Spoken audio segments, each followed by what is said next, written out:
Today we're going to dive into some more Nintendo Switch 2 pre-order news, specifically a really shady situation involving a GameStop in Astoria.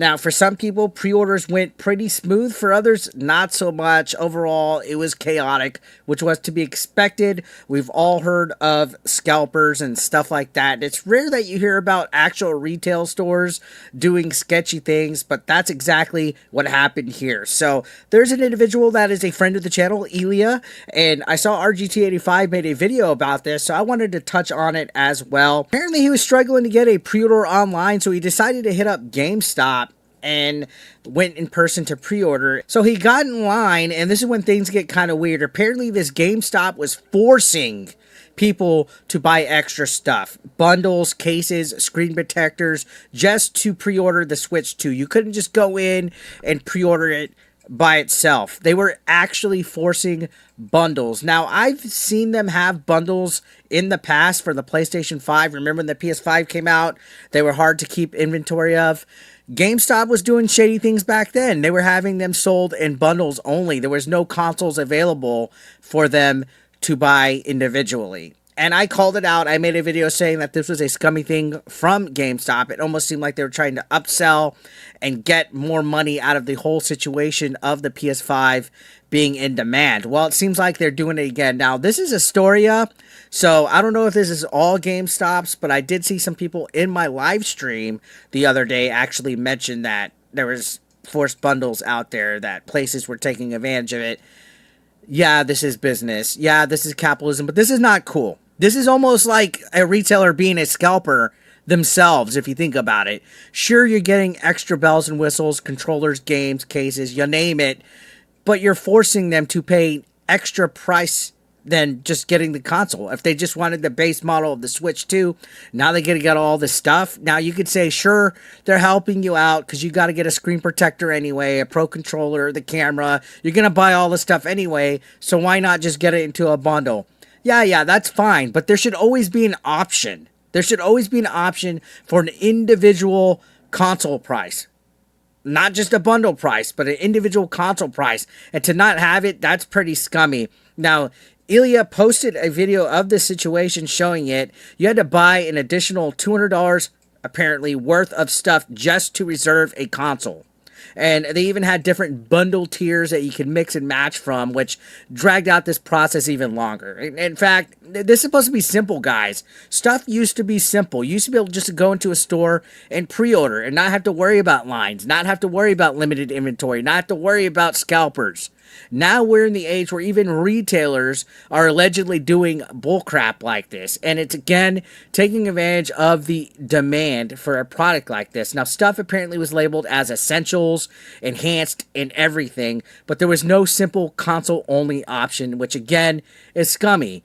And apparently, someone asked if they could cancel all the extras when they picked it up, and the store said yes.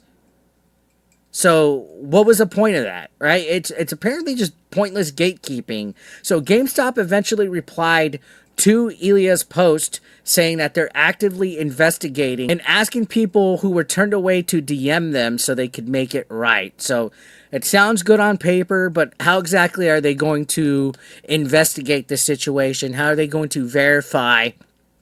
Anybody could message them, say, hey, I was there. I guess maybe if your GameStop order shows that it was bought from Astoria, I guess if you have a pro account or something like that. There's no way to really prove it unless you have video evidence. And I was watching RGT85's take on it, and I completely agree with it. Now, what if there's people that aren't Ilya, right? Who don't have Twitter, don't have a social media presence, a soccer mom, so to speak. She went out and was forced a bundle. These people would be stuck, right? Thinking that this bundle get-up that GameStop had was normal and that they had no other choice to get a pre-order. That's taking advantage of people. Now, I also saw other people like Jake Randall chime in, calling out the corporate culture of GameStop. And to be honest, I think this is all retail culture. I think this is all retailers now. And he's right. GameStop puts crazy pressure, like corporate puts crazy pressure on the employees, on the managers, everybody there. I worked seasonal for a GameStop one time, decided never again. It's pushing pre-orders, upselling, warranties, accessories, memberships, like literally all the stuff that consumers don't really need. GameStop tries to enforce its employees to push it there. And you know what happened right here is probably they probably, like RGT suggested, they had a GM or somebody that was higher up at this location that decided, hey, let's bundle everything so we could get the store's numbers to look great. Because at the end of the day, that's all it is. How many pre-orders of a game did we get? How many pre-orders of a console did we get? How many, pre-orders of this camera? If they have all these pre-orders bundled up, the store looks amazing. And they get prestige and they get, all sorts of prizes and maybe a pizza party and stuff like that. But in the end, it really just screws over the customers, if you really want to look about it. And it created an issue, a problem that did not need to exist, all right?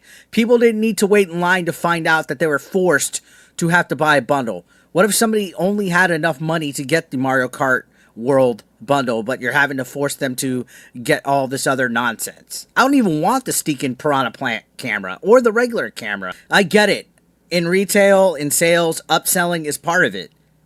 And some people end up saying yes, like an impulse buy when you're offered extras at the counter. But forcing people to buy bundles just to pre-order a console, that's scummy. That's next level shady right there. And honestly, if the bundles were legit, they would have actually been there, easy to ring up. What this GameStop location did was some kind of weird manual process where they added it all at once at the register. So I think it's a big screw up by the GameStop in Astoria. So I'm really curious because I saw it in my chat. Did any one of you else that went to GameStop experience this similar situation? Were they forcing you to get bundles to get the Switch 2 pre-ordered at a GameStop location? If so, let me know in the comment section down below where it was at. Which GameStop location was it? Because I think there needs to be more of a spotlight on this. I think more people need to speak up, especially for the people who don't have a platform like a YouTube channel, a Twitter, or whatnot. There's a lot of people that might have just went ahead, reserved it because they were desperate for Switch 2. And we got to remember, it's about the gamers first. It's about the consumer first, right? I don't think this was right. I don't think to bundle it, to put it in a bundle, was right at all. So let me know your thoughts, guys. Share it down below. I'll see you on the next one.